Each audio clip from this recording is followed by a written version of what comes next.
This is one of my coolest finds this year at CES. It's a little pun I made just for you, because this is a cooling system. It's called an AirJet Mini G2, and it's made some amazing advancements in cooling that hasn't happened for hundreds of years. You know, water cooling, air cooling. This is completely different, and it's getting amazing results. Seriously, stick around. Whole new technology. We explain it in this video. I've already told the people at home roughly what this is. Okay. Please clarify for me.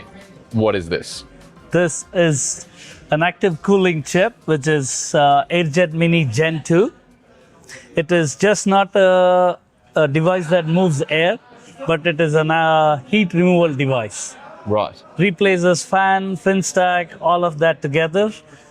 It's got a piezo membrane that vibrates at ultrasonic frequency.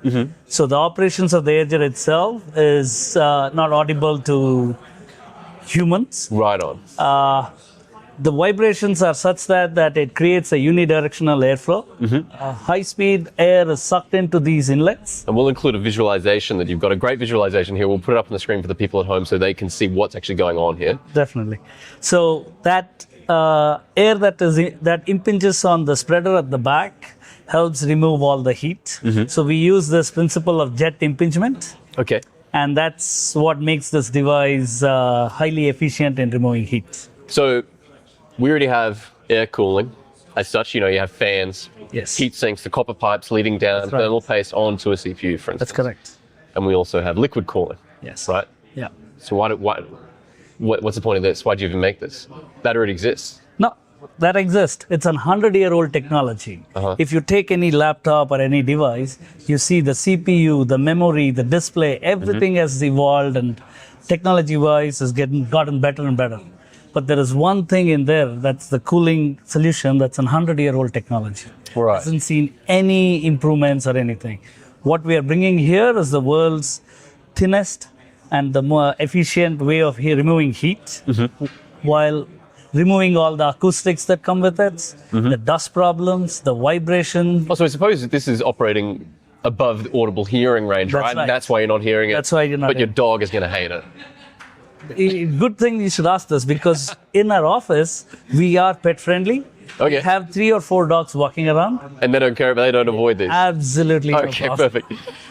Something that I thought was very interesting, and a question that I always like to ask is, like, what is this replacing? Right. And I mean, this is huge, right? This is huge, massive. right? So this fan, the reason why we have this here is this generates 1,700 pascals of back pressure. 1,700. 1,750 What pascals about of back pressure. this? This does the same. So the exact same amount of back pressure pressure. is generated by both of these products. That's correct. And why is back pressure important is when you make compact devices, Yes. right? The fans are generally about 150 to 200 pascals of back pressure. Any system resistance in a small compact device, when you have small air gaps, these fans struggle to pull air because Yeah, they okay, have to work right. over those pressure. Right? Yes. Given 1750, even with compact, slim compact air gaps, we have no problem in sucking air through those small openings. Right on. In fact, when you use our device, at the inlets, you could put a dust guard or even a Satifil and make the device an IP53. Yeah. It means it's resistant to splashing of water and dust can be blocked. It is similar to your HVAC system where you have a filter. Yes. Even with those filters, we do not have problems. What this opens up is your entire industrial applications, areas where you have very dusty environment outside, with all the smart cities coming up. These devices are a lot more reliable compared to fan out there. So it's one thing for our engineers at home to see this and say, okay, big fan is worse than small fan, right? But I think it actually counts more to see what is just below the camera, just below your view, is these two products here. I mean, this is the actual difference Yes, that a smaller cooling profile can give you.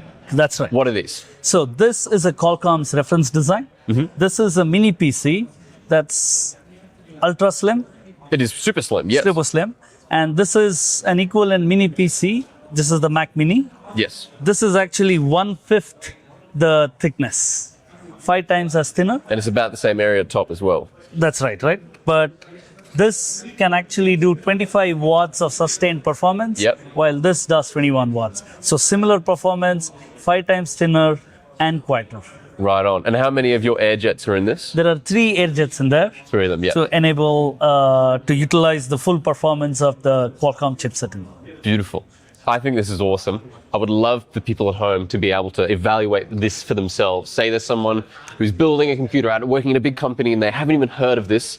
Where can they find out more? Oh, I would say go to our website. There is a link there. You can reach out to any, once you put in your request, we will reach out to you. There is a kit that we do sell. It's called Snow Goose.